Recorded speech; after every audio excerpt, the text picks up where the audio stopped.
ጤና ይስጥልኝ ክቡራት ተመልካቾቻችን ከሐረሪ ቴሌቪዥን የዕለቱን ዜናዎች ወደ እናንተ እናደርሳለን። ከዜናዎቹ ጋር ቤተልሔም ደሴ ነኝ። አብራችሁን ቆዩ። በክልሉ የገጠር መንገድ ኮሪደር ፕሮጀክቶች ስራ ከክረምት ወቅት በፊት መጠናቀቅ እንዳለበት የሐረሪ ክልል ምክር ቤት ቋሚ ኮሚቴ አስታወቀ።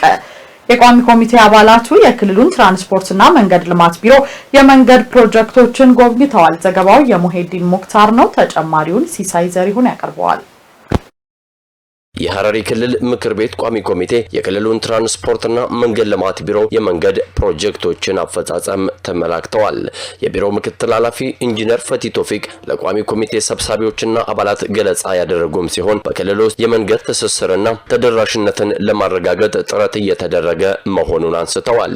የኮሪደር ልማት ስራዎች ስኬት ወደ ገጠር አካባቢዎች እየተስፋፋ መሆኑን ተናግረው በድሬ ጥያራ ስግቻ ቀበሌ የ12 ኪሎ ሜትር የገጠር ኮሪደር ልማት ስራዎችም 55 በመቶ መጠናቀቃቸውን አንስተዋል። በወረዳው በማቆራ እየተገነባ ያለው ከ4.2 ኪሎ ሜትር መንገድ የገጠርን ከከተማ ግንኙነት ያጠናክራል ሲሉ አንስተዋል። የቋሚ ኮሚቴ አባላትና ሰብሳቢዎችም ከገለጻው በኋላ አስተያየቶችና ሐሳባቸውን ሰጥተዋል። በክልሉ እየተከናወኑ ያሉ የመንገድ ልማት ስራዎች ውጤታማ ናቸው ያሉም ሲሆን በምክር ቤቱ የቋሚ ኮሚቴ አባላት ላነሷቸው አስተያየቶችና ጥያቄዎችም ዝርዝር ማብራሪያዎችና መልሶችን ሰጥተዋል። በመጨረሻም የምክር ቤቱ የኢኮኖሚ ጉዳዮች ቋሚ ኮሚቴ ሰብሳቢ አቶ ጅብሪል መሐመድ እንደገለጹት ቢሮው በክልሉ ውስጥ የመንገድ ተደራሽነትን ለማረጋገጥና በመንገድ ወሰኖች ላይ ህገወጥ ተግባራትን ለመከላከል ከሚመለከታቸው አካላት ጋር በመተባበር መስራት እንዳለበት አንስተዋል። ቢሮው የማህበረሰቡን የመንገድ ፍላጎቶች ለማሟላትና የልማት እንቅስቃሴዎችን ለማፋጠን የውስጥ ገቢን ለማሳደግ ትኩረት መስጠት እንዳለበትም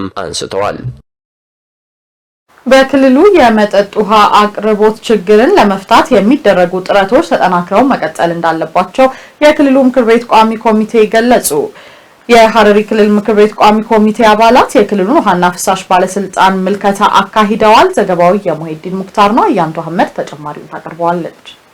የሐረሪ ክልል ምክር ቤት ቋሚ ኮሚቴ በክልሉ የውሃና የፍሳሽ ባለስልጣን ምልከታ አካሂዷል። የሐረሪ ክልል ውሃና ፍሳሽ ባለስልጣን ኃላፊ አቶ አህመድ መሐመድ በክልሉ የመጠጥ ውሃ እጥረትና ችግሮችን በዘላቂነት ለመፍታት አዳዲስ የውሃ ጉድጓዶችን ቁፋሮና መጠገን ልዩ ትኩረት እየተሰጠ መሆኑን ተናግረዋል። ባለስልጣኑ ፍትሐዊ የውሃ አቅርቦትንና የማህበረሰቡን ፍላጎቶች ለማረጋገጥ ጥረት እያደረገ መሆኑን ተናግረዋል። የውሃ ቧንቧ መቆራረጥ ችግሮችን ለመፍታት መሳሪያዎችን በ20 ሚሊዮን ብር ዋጋ ግዢ እየተካሄደ መሆኑን አክለዋል። የቋሚ ኮሚቴ አባላትና ሰብሳቢዎች ከገለጻው በኋላ አስተያየታቸውንና ጥያቄዎቻቸውን አንስተዋል። ከቋሚ ኮሚቴው አባላት የተሰጡ አስተያየቶችና ጥያቄዎች ማብራሪያና ምላሽ ተሰጥቶባቸዋል። በመጨረሻም የሐረሪ ክልል ምክር ቤት የበጀትና የፋይናንስ ጉዳይ ቋሚ ኮሚቴ ሰብሳቢ ወይዘሮ ፈቲያ ሳኒ ባስቀመጡት አቅጣጫ የመጠጥ ውሃ አቅርቦትን ለማረጋገጥ የሚደረገው ስራ ተጠናክሮ መቀጠል እንዳለበት ተናግረዋል። ባለስልጣኑ የውሃ ብክነትን ለመቆጣጠርና ለማስወገድ የሚያደርገውን ጥረት መቀጠል እንዳለበት ተናግረዋል። የውሃ ስርጭት ፍትሃዊና ግልጽ በሆነ መንገድ መከናወን እንዳለበትና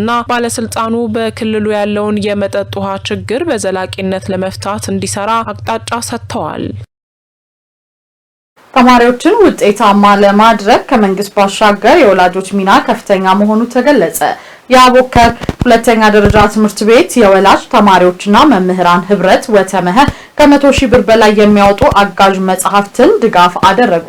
ገዛኸኝ አራጌ ተማሪዎች ውጤታማ እንዲሆኑ ከትምህርት ቤት ቆይታቸው ባሻገር የወላጆች ክትትልና ድጋፍ ጉልህ ሚና እንዳለው ይገለጻል።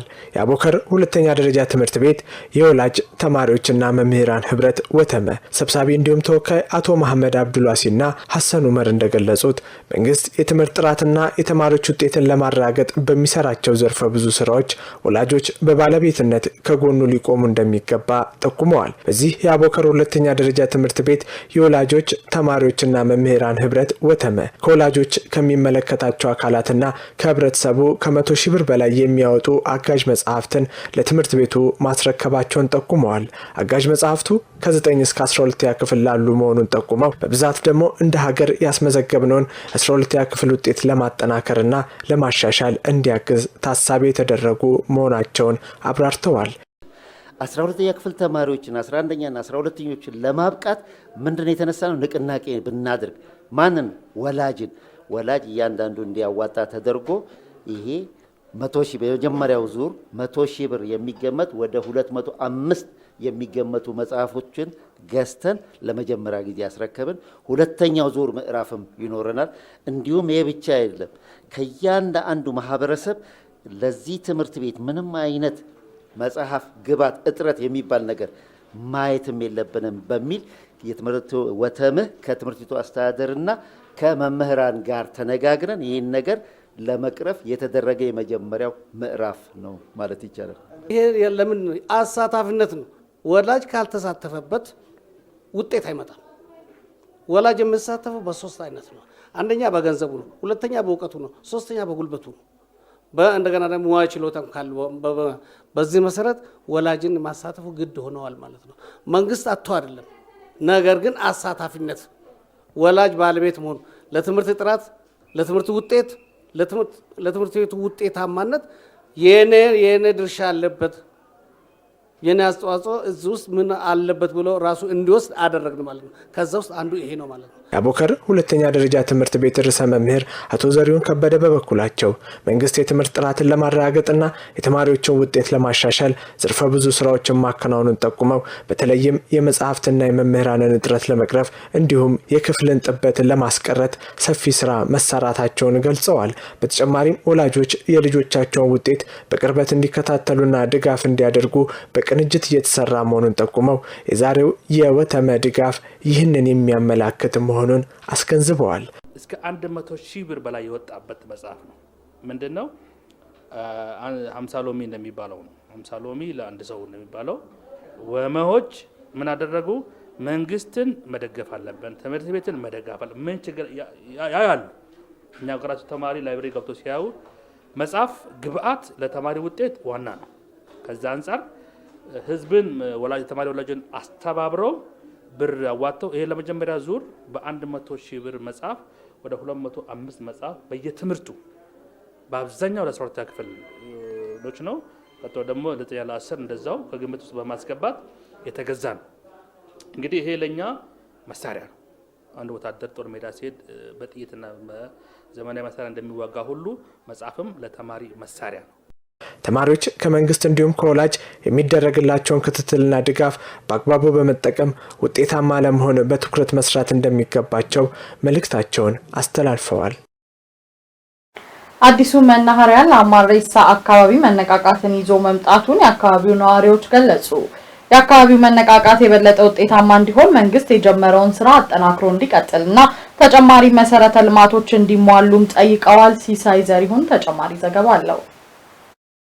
የአገልግሎት ሰጪ ተቋማት በአንድ አካባቢ መገንባት አሊያም ደግሞ መቋቋም ከሚሰጣቸው አገልግሎቶች ባሻገር በርካታ መልካም ዕድሎችን ይዞ የመምጣቱ ጉዳይ ጥያቄ ያሻውም። ከነዚህ መካከል በየአካባቢው የመሰረተ ልማቶች መሟላት፣ የገበያ መነቃቃት፣ የስራ አጥ ዜጎች የስራ ዕድል መፈጠር በዋነኝነት ይጠቀሱበታል። በሐረሪ ክልልም ከተማን ከማስፋፋትና የቦታ ጥበትን ከመቅረፍ ብሎም ቀልጣፋ አገልግሎት ከመስጠት አኳያ ከጥቂት ሳምንታት በፊት ከሸዋበር ወደ ሐማሬሳ አካባቢ የተዘዋወረው የመናኸሪያ አገልግሎት አንዱ ነው።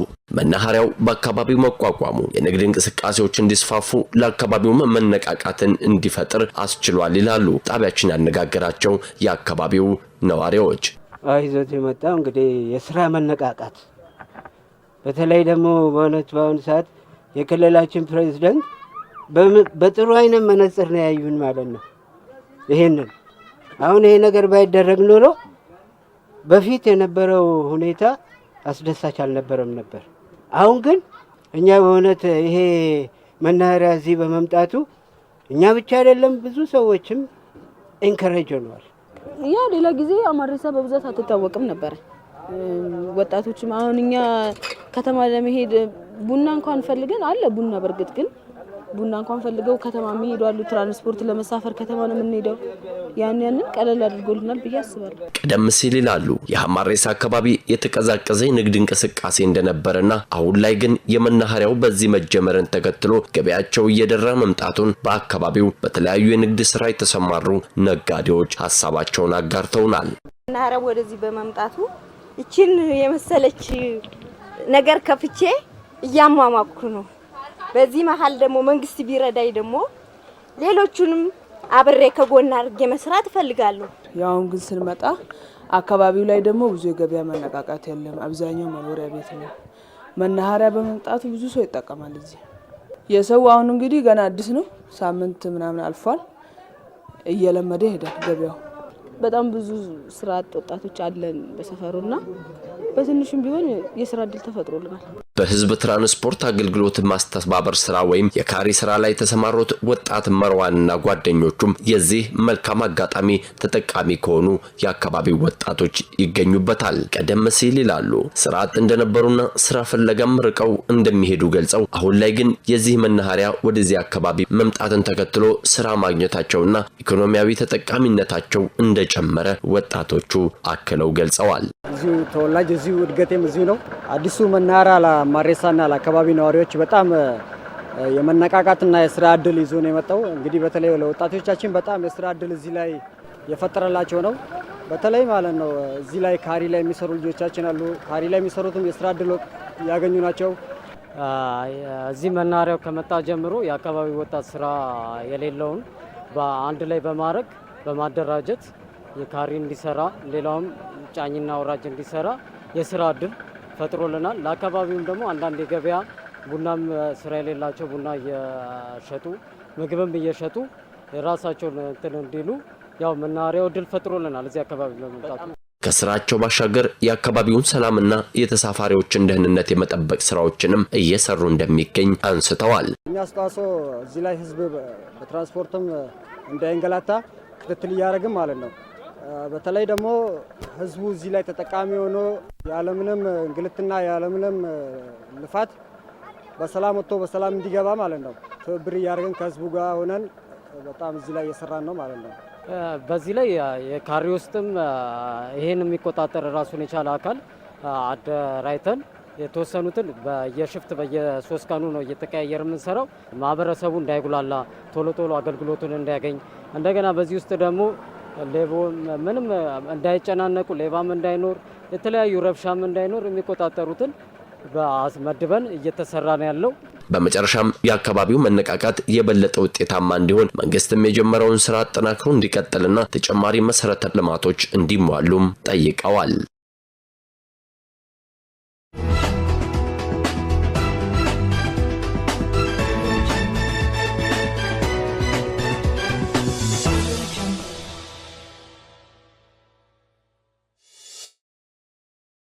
ሐረሪ ቴሌቪዥን ዜናዎቻችን ወደ እናንተ መድረሳቸውን እንደቀጠሉ ናቸው። ወደ ሀገር አቀፍ ዘገባዎች አለፍን። ታላቁ የኢትዮጵያ ህዳሴ ግድብ የኢትዮጵያውያን የጋራ ሀብትና የአንድነታቸው ትልቁ ማሳያ መሆኑን ጠቅላይ ሚኒስትር ዶክተር አብይ አህመድ ገለጹ። ስድስተኛው የኢፌዴሪ የህዝብ ተወካዮች ምክር ቤት 5ኛ ዓመት የሥራ ዘመን 10ኛ መደበኛ ስብሰባ ጠቅላይ ሚኒስትር ዶክተር አብይ አህመድ በተገኙበት ተካሂዷል። ከፋናና ከኢትዮጵያ ብሮድካስቲንግ ኮርፖሬት የተገኘውን መረጃ እልንሽ መልስ እንደሚከተለው ታቀርበዋለች። ታላቁ የኢትዮጵያ ህዳሴ ግድብ የኢትዮጵያን የጋራ ሀብትና የአንድነታቸው ትልቁ ማሳያ መሆኑን ጠቅላይ ሚኒስትር ዶክተር አብይ አህመድ ገልጸዋል። ጠቅላይ ሚኒስትሩ በህዝብ ተወካዮች ምክር ቤት 5ኛ ዓመት የሥራ ዘመን 10ኛ መደበኛ ስብሰባ ላይ ተገኝተው ለምክር ቤት አባላት ምላሽና ማብራሪያ ሰጥተዋል። ጠቅላይ ሚኒስትሩ በማብራሪያቸው የህዳሴ ግድብ ፕሮጀክት ያለ አንድ ብር የውጭ እርዳታና ብድር በጀግኖች ኢትዮጵያን ቁርጠኛ አቋምና በጋራ የመቆም ጥበብ ብቻ እውን የሆነ ድንቅ የታሪክ ምዕራፍ ነው። ጠቅላይ ሚኒስትሩ አጽንኦት ሰጥተው እንደተናገሩት ይህን ግዙፍ ፕሮጀክት ያለ ብድርና እርዳታ በራሱ አቅም ያሳካ መንግስትና ህዝብ ሌሎች ፕሮጀክቶችን አይሰራም ሊባል አይችልም። ክቡራትና ክቡራን፣ ህዳሴን ካለ አንድ ብር እርዳታ ካለ አንድ ብር ብድር ያሳካ መንግስትና ህዝብ ፕሮጀክት አይሰራም ሊባልማ አይችልም። ግፍ ነው።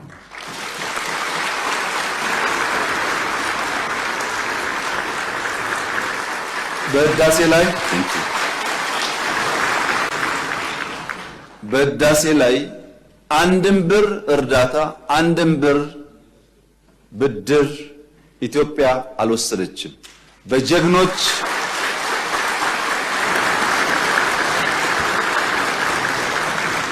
ኢትዮጵያውያን ቁርጠኛ አቋም በሀገር ውስጥም በሀገር ውጭ ያሉም ኢትዮጵያውያን በቁርጠኝነት ጨክነው በጋራ ቆመው ስለሰሩ የተከወነ ፕሮጀክት ነው። ኢትዮጵያ በአፍሪካ አንደኛ በሆነው የህዳሴ ግድብ ሳታበቃ በአፍሪካ ሶስተኛ የሆነውን የኮይሻ ኃይል ፕሮጀክትን እየገነባች እንደምትገኝም ጠቁመዋል። የቢሾፍቱ ዓለም አቀፍ አየር ማረፊያ የማዳበሪያ ፋብሪካና የነዳጅ ማጣሪያ ፋብሪካን ጨምሮ በኢትዮጵያ በርካታ መሰረተ ልማቶች የተገነቡ መሆኑን አመልክተዋል። መንግስት ፕሮጀክቶችን የመፈጸም አቅሙ ስኬታማ እንደሆነ ገልጸው የተያዙ ፕሮጀክቶችን በጊዜ ለማጠናቀቅ በትኩረት እንደሚሰራም ተናግረዋል። ግን በዚህ አላበቃም። ህዳሴ ከአፍሪካ አንደኛውን ሰርተናልና ሌላ አያስፈልግም እኮ አላለች ኢትዮጵያ። በአፍሪካ ሶስተኛ የሆነውን ኮይሻ እየገነባን ያለ ነው። የንፋሱን ሳልጨምር በርካታ ፕሮጀክቶች ይሰራሉ። ፕሮጀክት ቆሟል፣ ሜጋ ፕሮጀክት የለም ለተባለው እውነት ነው፣ ፕሮጀክት የለም። ግን ከአፍሪካ አንደኛው ኤርፖርት ኢትዮጵያ ውስጥ ተጀምሯል።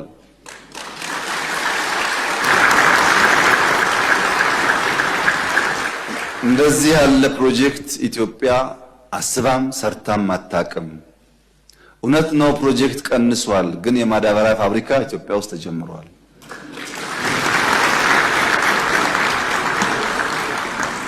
ፕሮጀክት ቀንሷል። የጋዝ ፌዝ 1 ጨርሰን ፌዝ 2 እና ሪፋይነሪ እየሰራን ነው። ጠቅላይ ሚኒስትር ዶክተር አብይ አህመድ ባደረጉት ማብራሪያ የዘንድሮ ሀገራዊ ምርጫ ሰላማዊ፣ ፍትሃዊና ሁሉንም ወገን ያካተተ እንዲሆን መንግስት በከፍተኛ ትኩረት እየሰራ መሆኑንም ገልጸዋል። ምርጫውን በሚመለከት ለኢትዮጵያ ሕዝብ ያላቸው መልስ በውጤት እንየው የሚል መሆኑን የጠቀሱት ጠቅላይ ሚኒስትሩ ሂደቱ በሰላም እንደሚከናወንና በምርጫ የሚሳተፉ የፖለቲካ ኃይሎች ጠቃሚ እንደሚሆኑ በልበ ሙሉነት ተናግረዋል። በተለይም ከምርጫ በኋላ በሚመሰረተው ፓርላማ በብዙ መልኩ የበርካታ ድምጾች ማስተጋቢያና የተለያየ ሀሳብ ያላቸው ወገኖች በነጻነት የሚከራ ከሩበት መድረክ እንደሚሆን ጠቅላይ ሚኒስትሩ አረጋግጠዋል። ጠቅላይ ሚኒስትሩ የዋጋ ግሽበትን በሚመለከት በሰጡት ምላሽና ማብራሪያ መንግስት የኑሮ ውድነትን ለማረጋጋት የተለያዩ ተግባራትን አከናውኗል። በድጎማ፣ በገቢ ጭማሮ፣ በግብይት ሰንሰለት፣ መብራት፣ ውሃና ነዳጅ ባለው ዋጋ በአጠቃላይ የተሰሩ ስራዎች ተሰናስለው ኢትዮጵያ ለመጀመሪያ ጊዜ 9.7 ወይም ወደ ነጠላ አሃዝ ማውረድ መቻሉን ገልጸዋል። ይህም እንደ ሀገር የተመዘገበ ትልቅ ውጤት መሆኑን የገለጹት ጠቅላይ ሚኒስትሩ በቀጣይ ለተሻለ ስኬት ተግቶ መስራት ይጠበቃል ብለዋል። በተለይም የምግብ ሉዓላዊነትን የማረጋገጥ ጉዞ ተጠናክሮ ሊቀጥል እንደሚገባ ጠቁመው በግብርና ዘርፍ ያሉ ኢኒሼቲቮች ወሳኝ መሆናቸውንም አብራርተዋል። ደምራችሁ ይዩት።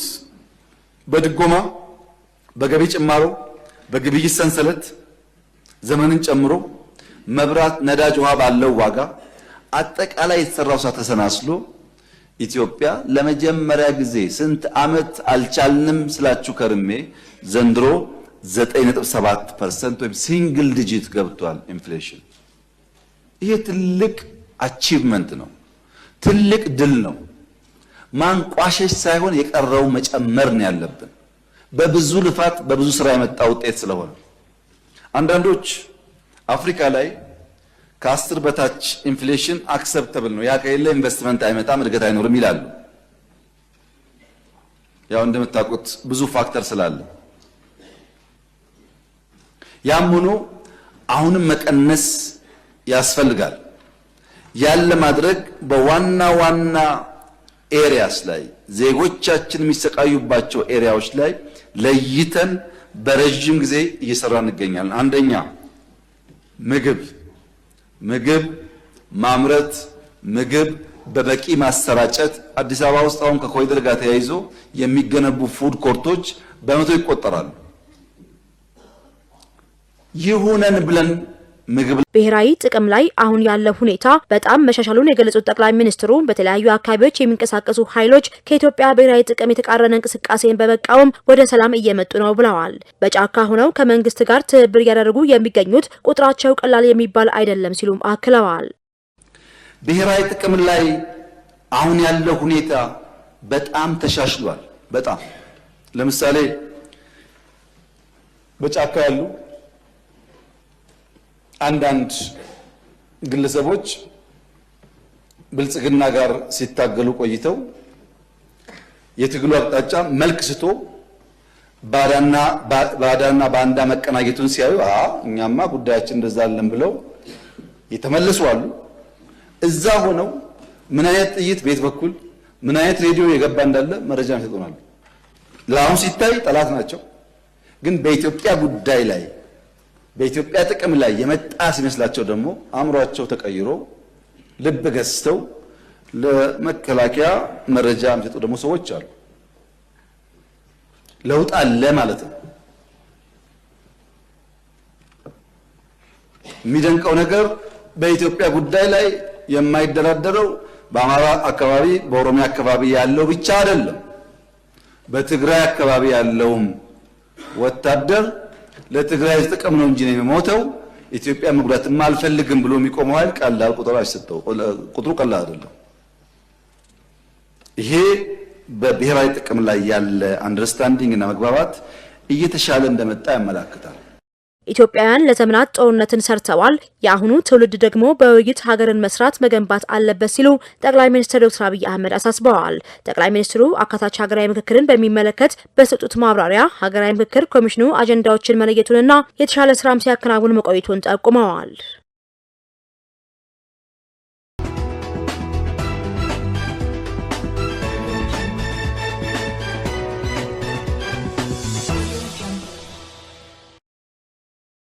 የውጭ ዜና የናሚቢያ ፕሬዝዳንት ኔቲምቦ ናንዳይቶዋ በዓለም አቀፍ አለመረጋጋቶች ዙሪያ ማስጠንቀቂያ በመስጠት በመርህ ላይ የተመሰረተ አመራር እንዲሰፍን ጥሪ ያቀረቡ። ፕሬዝዳንቷ የሉዓላዊነትን በሀገራት መካከል ያለውን እኩልነትና ግጭቶችን በዲፕሎማሲና በዓለም አቀፍ ሕግ አማካኝነት በሰላማዊ መንገድ የመፍታት አስፈላጊነትን አጉልተው አንስተዋል። ምስጋናው ኃይሉ ተጨማሪ አለው። የናሚቢያዋ ፕሬዝዳንት ኔተሞምቦ ናንዳይቶዋ በዓለም አቀፍ አለመረጋጋቶች ዙሪያ ማስጠንቀቂያ በመስጠት በመርህ ላይ የተመሰረተ አመራር እንዲሰፍን ጥሪ ያቀረቡ። ምንም እንኳን እነዚህ ፈተናዎች ቢኖሩም ናሚቢያ ዓለም አቀፍ ጉዳዮችን በተመለከተ ያላትን ጽኑ አቋም በድጋሚ አረጋግጠዋል። የዓለም ፖለቲካ በፍጥነት እየተለዋወጠ መሆኑን የገለጹት ፕሬዝዳንቷ አሁን የተለመደ የሚመስለው ነገር ግን ወደፊት ተቀባይነት ላይኖረው እንደሚችልና ሉዓላዊ ሀገሮችን የተመለከቱ ውሳኔዎች አንዳንድ ጊዜ ከተዘረጉት ዓለም አቀፍ ማዕቀፎች ውጪ እንደሚወሰኑም አሳስበዋል። ናሚቢያ እየተለወጡ ባሉ ጥምረቶች፣ ግጭቶችና ዓለም አቀፍ ሕጎች የተለዩ ተግባራዊ በሚሆኑበት ከጊዜ ወደ ጊዜ እየተባባሰ በመጣው ያልተረጋጋ ዓለም አቀፍ ሁኔታ ውስጥ እየተንቀሳቀሰች እንደምትገኝ ፕሬዝዳንት ኔተሞምቦ ናንዳይቶዋ ገልጸዋል። መርሆችን መጠበቅ አለብን በመጀመሪያ የ2026 የካቢኔ ስብሰባ ላይ ተናግረዋል። ፕሬዝዳንቷ የሉዓላዊነትን ሀገራት መካከል ያለው እኩልነት፣ ግጭትን በዲፕሎማሲና በዓለም አቀፍ ሕጎች አማካኝነት በሰላማዊ መንገድ የመፍታት አስፈላጊነትን አጉልተው አንስተዋል። በተጨማሪም ለጋራ ተጠቃሚነትና ተጠያቂነት ጥሪ ያቀረቡ ሲሆን ሕዝባችንን ልናሳዝን አይገባም፣ አንችልምም ሲሉ የካቢኔ አባላቱን አሳስበዋል ያለው ስፑትኒክ አፍሪካ ነው። ህንድ ከሩሲያ ነዳጅ ላለመግዛት በምትኩም የተጣለባትን የቅጣት ታሪፍ እንዲነሳ ከአሜሪካ ጋር ተስማማች። የሩሲያው ነዳጅ መግዛት ለማቆምና ከአሜሪካ እንዲሁም ምናልባትም ከቬንዙዌላ ብዙ ነዳጅ ለመግዛት ህንድ ተስማምታለች ሲሉም ፕሬዝዳንት ዶናልድ ትራምፕ ገልጸዋል። ዘገባው የቢቢሲ ነው። ባህር ጠንክር ፕሬዝዳንት ዶናልድ ትራምፕ አሜሪካ ከህንድ በሚገቡ ምርቶች ላይ ጥላ የነበረው የ25 በመቶ ታሪፍ ወደ 18 ከመቶ ዝቅ እንድታደርግ የሚያስችል የንግድ ስምምነት ከህንዱ ጠቅላይ ሚኒስትር ናሬንድራ ሞዲ ጋር መስማማታቸውን አስታወቁም። ትራምፕ ትሩዝ ሶሻል በተባለው ማህበራዊ ሚዲያ ገጻቸው ባሰፈሩት ጽሁፍ ህንድ የንግድ መሰናክሎችን ወደ ዜሮ እንደምትቀንስ እና ከሩሲያ ነዳጅ መግዛት እንደምታቆም ገልጸዋል። ከዚህ ቀደም ህንድ ከሩሲያ ነዳጅ መግዛቷ ለማቆም ባለመስማማቷ በቅጣትነት ተጥሎባት የነበረው ተጨማሪ የ25 ከመቶ ታሪፍ እንደሚነሳ አስታውቀዋል። የሁለቱ ሀገራት ስምምነት ይፋ የሆነው ህንድና የአውሮፓ ህብረት ለሁለት አስርት ዓመታት ያህል ንግግር ሲደረግበት የነበረውን ታሪካዊ የንግድ ስምምነት መፈጸማቸውን ይፋ ባደረጉ ሳምንታት ባልሞላ ጊዜ ውስጥ ነው። የህንዱ ጠቅላይ ሚኒስትር ሞዲ ከአሜሪካ ጋር ስምምነት ላይ በመደረሱ መደሰታቸውን በኤክስ ገጻቸው ላይ ባጋሩት ልጥፍ ገልጸዋል። ትራምፕ በማህበራዊ ገጻቸው በለጠፉት ጽሁፍም ከሞዲ ጋር ያደረጉት የስልክ ንግግር ንግድ እንዲሁም የሩሲያ ዩክሬን ጦርነትን የተመለከተ እንደነበርም ተናግሯል። የሩሲያን ነዳጅ መግዛት ለማቆምና ከአሜሪካ እንዲሁም ምናልባትም ከቬንዙዌላ ብዙ ነዳጅ ለመግዛት ተስማምተዋል ሲሉ ትራምፕ ጽፏል። ትራምፕ በሞዲ ለቀረበላቸውም ጥያቄ ምላሽ በመስጠት ወዲያውኑ ለንግድ ስምምነት መስማማታቸውን ጠቅሰዋል። ስምምነቱ የተጣሉ ታሪፎች እንዲቀነሱ እንዲሁም የህንድ ታሪፍና ታሪፍ ነክ ያልሆኑ የንግድ መሰናክሎች ወደ ዜሮ እንዲወርዱ እንደሚያደርግም አስታውቋል። በተጨማሪም የህንዱ ጠቅላይ ሚኒስትር ከ500 ቢሊዮን ዶላር በላይ የሚያወጡ እንደ ኢነርጂ፣ ቴክኖሎጂ፣ የግብርና ውጤትና ከሰል ያሉ ምርቶችን ከአሜሪካ ለመግዛት መስማማታቸውን አክሏል። አሜሪካ ከህንድ የሚገቡ ምርቶች ላይ 50 ከመቶ ታሪፍ ከጣለች ወዲህ የዋሽንግተንና የኒው ዴልሂ ግንኙነት ሻክሮ ቆይቷል። ባለፈው ነሐሴ ላይ ደግሞ ህንድ የሩሲያ ነዳጅ እየገዛች በመሆኑ ሌላ የ25 ከመቶ የቅጣት ታሪፍ ተጥሎባታል። በአሁኑ ስምምነት መሰረት ከሩሲያ ነዳጅ ጋር የተያያዘው የቅጣት ታሪፍ ሙሉ በሙሉ እንዲነሳ እንዲሁም ሌሎች ታሪፎች ወደ 18 በመቶ ዝቅ እንደሚደረጉ ዋይት ሃውስ ለቢቢሲ አረጋግጧል። ክቡራት ተመልካቾቻችን ከሐረሪ ቴሌቪዥን ለዕለቱ ያዝንላችሁ ዜናዎች ተከታተላችሁን ይመስል ነበር። አብራችሁን ስለቆያችሁ ከልብ እናመሰግናለን። መልካም ጊዜ